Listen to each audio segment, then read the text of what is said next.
أعوذ بالله من الشيطان الرجيم بسم الله الرحمن الرحيم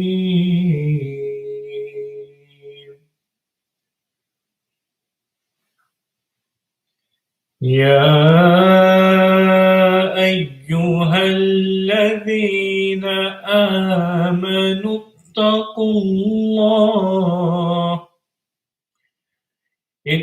الله ولتنظر نفس ما قدمت لغد واتقوا الله إن الله خبير بما تعملون.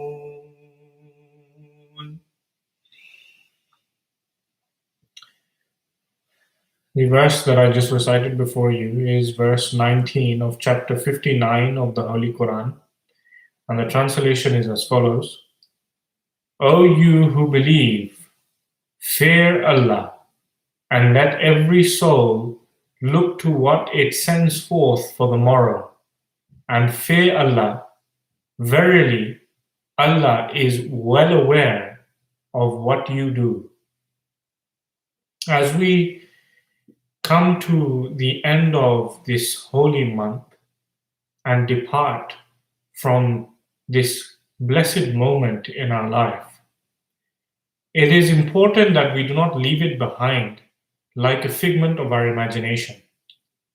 Rather, it should enable us to enter a new phase of our lives in which we endeavor to establish a relationship with Allah Ta'ala even more than before, with much more passion and zeal and a stronger resolve.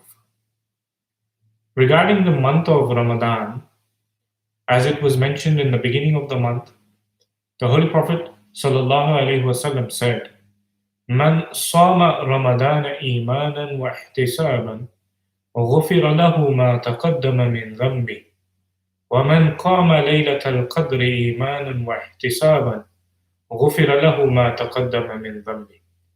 I, he who observed the fasts of Ramadan, sincerely having faith in Allah Ta'ala and seeking reward from Allah Ta'ala by analyzing oneself, all his previous sins would be forgiven.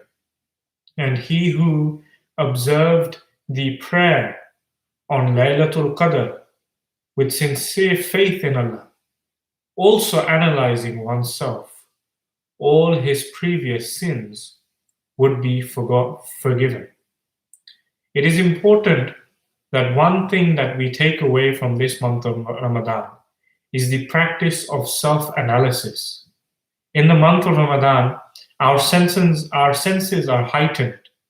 Our thinking is far more refined, and we become more aware of our duties towards Allah Ta'ala and to His creation. More importantly, we become more aware of how to establish a relationship of love with Allah Ta'ala.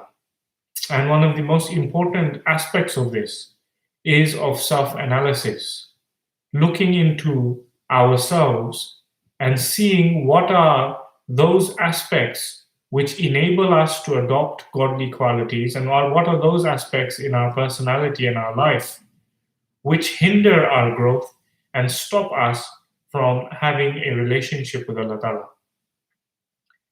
This Ramadan, hopefully many of us would have improved and become better than we were before.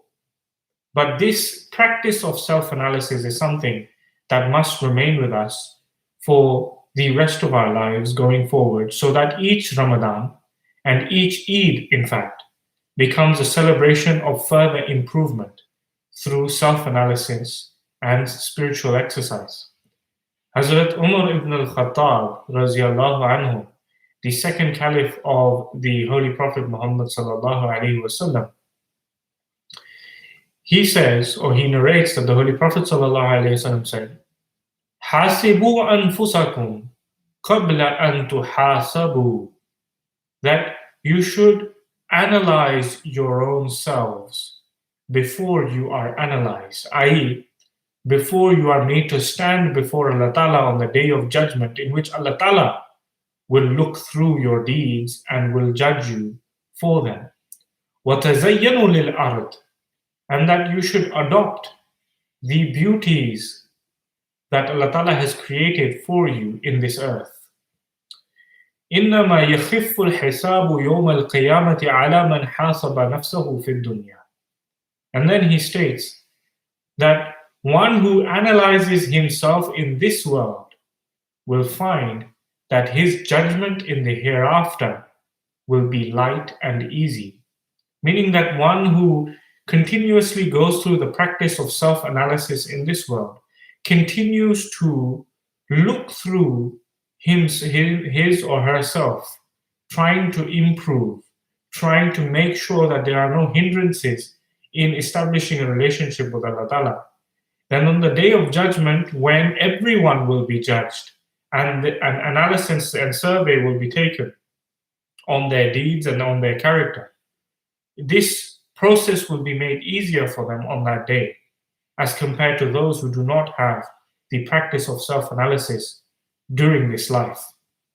Similarly, Hazrat Muslim Maud anhu, the second caliph of the promised Messiah والسلام, he provided some golden advice on the ways and means of self-analysis, perfectly in line with the teachings of the Holy Quran. And in fact, it is such wonderful advice that it in actuality enables us to develop a personal bond with the Holy Quran on a daily basis.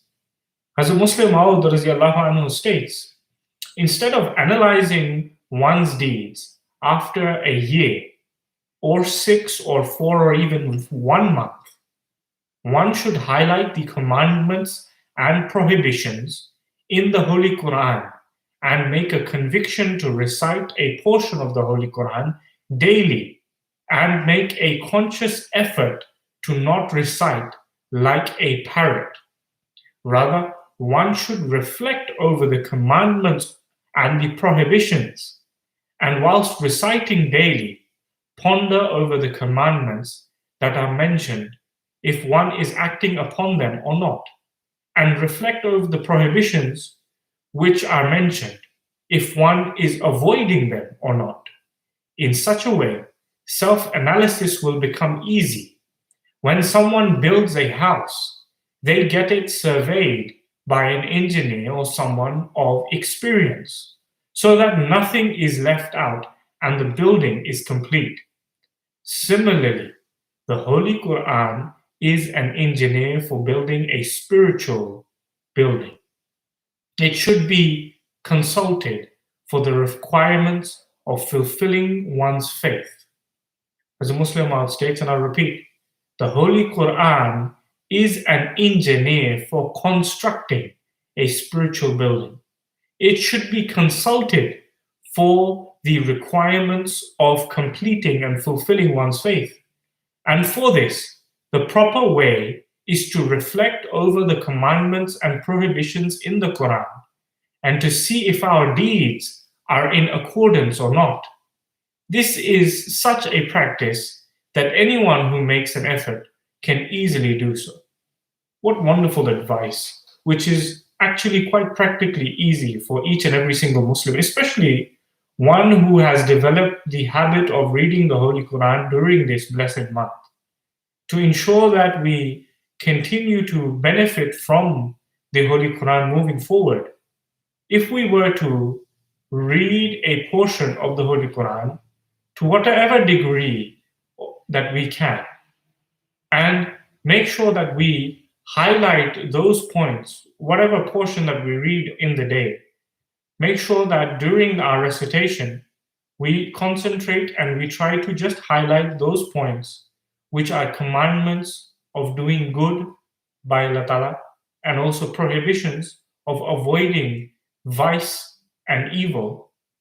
if we highlight those and then also ponder every day, how much do we actually act upon these teachings, then every day we will be able to analyze ourselves and also develop a personal relationship with the Holy Quran, where the Holy Quran will be shaping our lives. It will be constructing our spiritual building, as a Muslim I said, like an engineer. The promised Messiah والسلام, states, Allah makes a daily survey of a person's deeds. Therefore, man should also make a daily survey of one's state and ponder over how much one has moved forward in goodness. A man's present and future should not be equal. Whosoever's present and future are equal in relation to their progress in goodness is in a state of loss.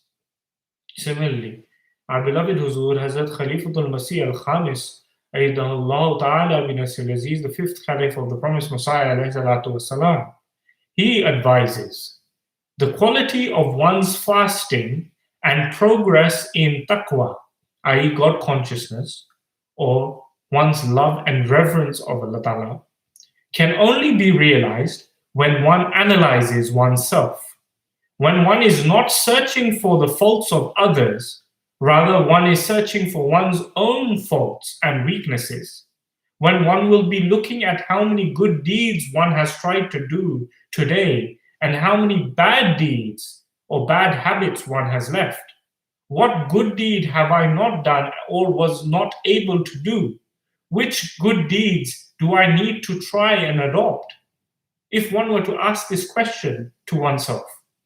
Thus, if every individual were to try and adopt a few good deeds and leave off a few bad deeds and remain resolved in this, then you will be considered to have benefited from a great deal of the blessings in Ramadan. So, as we come to the end of this most blessed month, we should not leave it behind like it was a dream, like it was a figment of our imagination, which only comes once in a blue moon or once in a while in our lives, only to leave a sweet taste, but not for us to be able to enjoy its pleasure and its beauty throughout the rest of our lives. For this, we should take heed and remember these beautiful pieces of advice given to us by our beloved Khulafa and the promised Messiah والسلام. We should ensure that going forward, we are always analyzing ourselves, and this push that we have received from the month of Ramadan enables us to excel even further forward during the rest of the year. So next Ramadan, we can again increase our abilities and attain further energy and boost from this month, so that every month becomes, or every year, Ramadan becomes a way for us to come closer to Allah Ta'ala, and every Eid becomes a true celebration of achieving better levels of spirituality and a relationship with Allah Ta'ala. For having established a relationship with Allah Ta'ala is in actuality the only thing that is worthy of celebrating. May Allah Ta'ala enable us to understand this and make the coming Eid a true day of celebration for us all. Allahumma salli ala Muhammadin wa ala ali Muhammad wa barik wa sallim innaka hamidun majid.